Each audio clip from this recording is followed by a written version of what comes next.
I hate that thing! Remember the Jetsons? You know, the 1960s cartoon about a guy who works a 9-hour work week and pushes one button for a living? Yeah.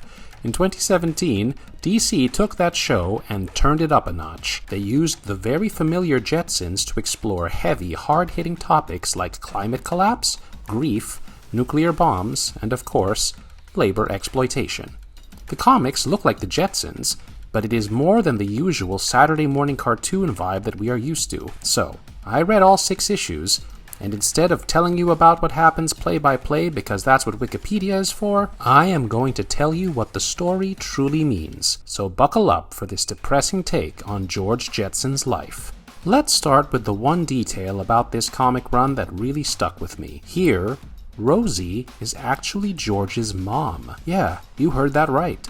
Rosie, the robot housekeeper, who was always around to help everyone, is actually the digital body. At some point before page 1 of the comic, an elderly woman on her way out decided to upload her consciousness into a chassis and decided to stick around. I mean, it's sweet, but it's kind of messed up, no? That's all that this highly scientific civilization could come up with for a dying grandmother. Domestic labor. Real grief has a finish line. You cry, you do the final rites, and then life goes on as you slowly but surely make a life around the hole that's left in your life. Here, that never happened. Grandma is around to give fashion tips to her granddaughter, to take her son out of bed first thing in the morning, because anything to be around your family for just a while. We see Rosie have proper banter with Elroy and Judy, and also a very heartfelt conversation with George, where she talks about how things do not feel the same. She misses the scent of water, and she knows water doesn't technically have a smell, but you get what I mean. There is something so heartbreaking about that conversation, because it almost feels like the writer is asking us to wonder if this is truly worth it. Is living around your family worth it when you do not feel things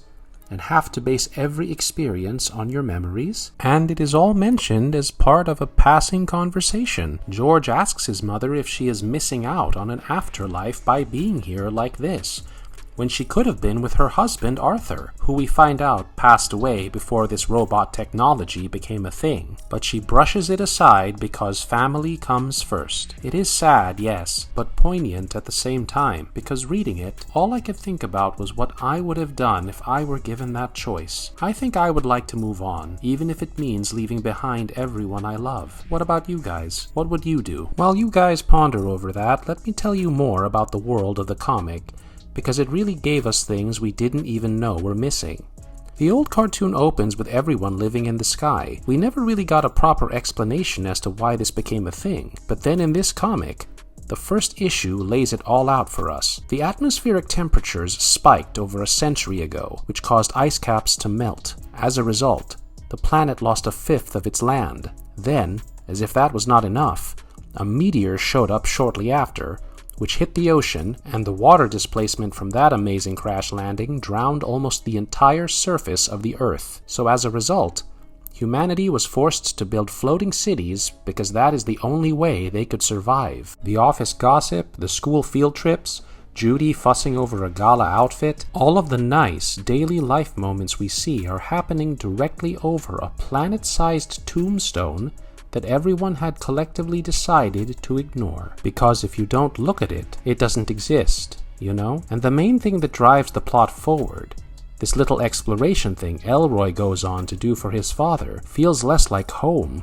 and more like deep-sea exploration and grave robbing altogether. He literally went into the wreckage because he wanted to fish out a birthday present for his father. Interesting choice. How far would you go for your father? I know I wouldn't risk that much. I also really like the fact that this skybound future is a lot more diverse than the 1960s show imagined it to be. It's just there, and I kinda like that. I like how none of the characters we are following are focused on the drowning and surviving this extinction level event, because they weren't really alive when these things happened. So for them, gala dresses and meteor briefings can belong in the same sentence without skipping a beat. Kinda like how for us, social media trends and war news in the same sentence is acceptable, While for my grandfather, that would sound completely insane. What do you mean people are lip-syncing and throwing it back to pop songs while showing support for something harrowing happening on the other side of the world? It's dark, and it feels so real. Then as you move forward to the second issue,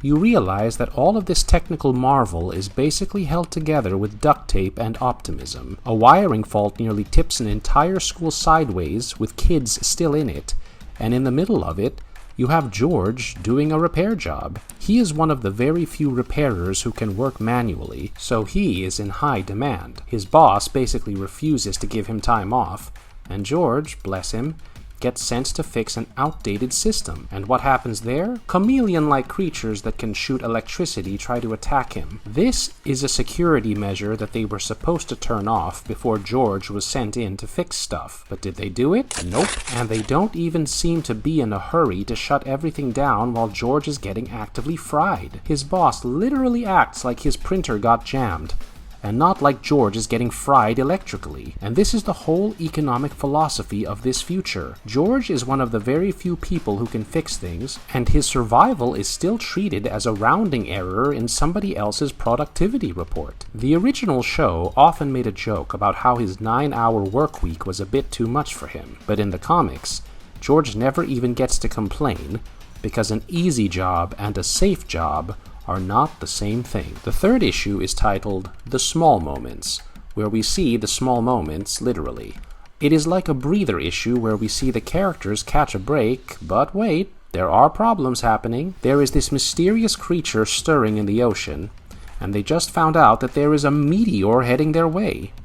So Spacely effectively chooses George to go with them on this underwater exploration, because they need someone to fix the machine if it breaks. And Jane, who is a NASA scientist, also has to go on this underwater exploration team as the scientist on board. So overall, there is every reason for the comic to escalate everything. But instead, the comic stops, and we watch the family sit around the table and talk. They share inside jokes, they share a meal, they talk about mundane things, and hold on to their routine because, while everything else is chaotic, this little routine is a moment of respite. Now, in the first 2 issues, we were given a detail in the comic that I missed on my first read. This future has banned weapons completely. Why? Because of the past experience of nearly wiping itself out once. And that means Jane has to deal with the oncoming planet-killing meteor all by herself, without any kind of tool. And the worst part?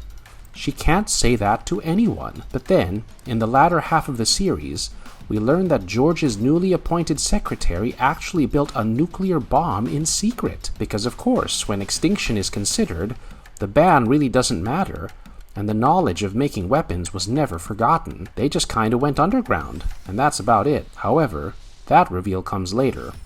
What happens before it is this. Mr. Spacely wants George to go with the underwater exploration team, who will go see what is up and if the creature is dangerous. George initially didn't want to go, but then he found out that Jane is going too as a NASA scientist, and he tagged along. While there, George was trying to fix some wires when their submarine was captured by the creature, and something happens, and George ends up actually building a connection with the creature. Then they retreat, and when George wakes up in his home, he suddenly can read Jane's mind. Understandably, he freaks out over the fact that a meteor is about to hit them in less than a week, and everyone in his family overhears that, including Lake Cogswell, who is Elroy's friend and the daughter of Jane's colleague. The book then gives us a visceral gut punch in the 4th issue, which really surprised me. Mr. Spacely is one of the 3 richest men in the world, and you would assume that eventually, when the news becomes public that everyone's gonna die, Spacely would be the first to run away. However, he doesn't. In fact, he sits George down and is very candid with him. George has a family, while Spacely doesn't have anyone for himself. For all his life, Spacely has only focused on building the company and barely had time to spend on social interactions.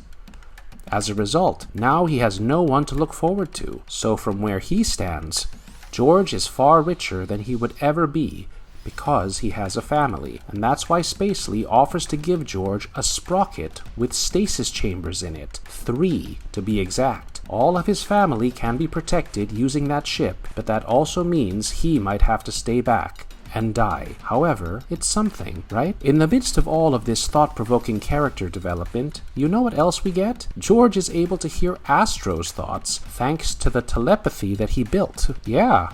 We get interspecies telepathy here too. And what is the profound secret George gets to learn from Astro? Astro wants pancakes. It is silly, but I like that, you know. Plus, if you think about it, isn't that the best way to solve the problem that the comic has built up to so far? The creature under the sea? No one can communicate with it. But if George, who clearly has a connection with creatures now, chooses to tune in, he would be able to understand what the creature wants. Before we get to the climax of the comic issue, I have to give Jane her props because she deserves her own spotlight. The original cartoon's Jane was there to shop and worry about her husband's commute. Here, Jane is a prominent scientist who spots the threat, briefs the council, and spends almost all of the 6 issues trying to figure out how to keep an entire civilization from getting erased, while her husband is basically getting attacked by a sentient creature, and her son is treating the dead planet as a scavenger hunt. The comic never gives us a backdrop of how she ends up becoming a scientist. She just is, and we have to accept that. For a franchise that used to put his wife Jane in the theme like she was a piece of furniture, making her the most competent and smart person in the room is truly a well-deserved moment. In the 5th issue, the dread and fear that have been slowly stockpiling throughout the series finally come to an all-time high. And it happens at George's birthday party.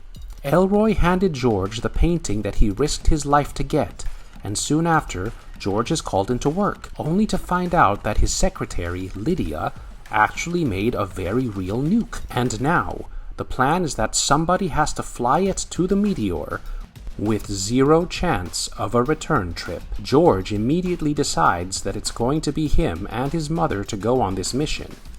And that is what I feel like the whole story has been building up to from the start. The mother and son are finally getting to choose their own ending, together, on their own terms. And then we get to the 6th issue that completely pulls the rug all the way out. We find out that the meteor was never a meteor in the first place. See, immediately after crashing into the meteor, instead of burning up, Rosie and George go into this suspended place, and suddenly they see Jane and Arthur, which would make no sense. Rosie immediately calls out to fake Arthur, and he turns into this green alien called Oso Marataye Susian, or simply called O. Turns out, several years ago, O was trying to help another planet with a higher life form, so they sent their Renaissance package, which is shaped like a meteor. However, when it was crossing over our galaxy, something happened and the ship took a detour and crash-landed on Earth. Hanlon meteor that upturned the whole world was actually the ship O was sending. It had a water-based shell, and that's why there was massive flooding. But despite that, the core of the ship remained intact. But when Elroy went to get his father the picture, he accidentally triggered the ship to begin its objective of terraforming. Yep, the creatures were basically getting rid of all the pollutants from the sea so that life could be better. And the comic ends with landmass actually being formed thanks to the Renaissance package that ended up on Earth by mistake. And that, my lovely viewers, is the Jetsons that nobody put on a lunchbox. Going into this comic, I was not expecting these kinds of heavy-hitting topics, but I am glad that I read this comic. I really liked how they explored the themes of loss, climate change, found family, and extinction, all while being as scientifically accurate as possible. It was truly a ride. Let me know what you guys think about this comic series, and if you would choose what Grandma Jetson chose for herself in the comments down below. Like and subscribe as always, and I will see you guys the next time. Bye!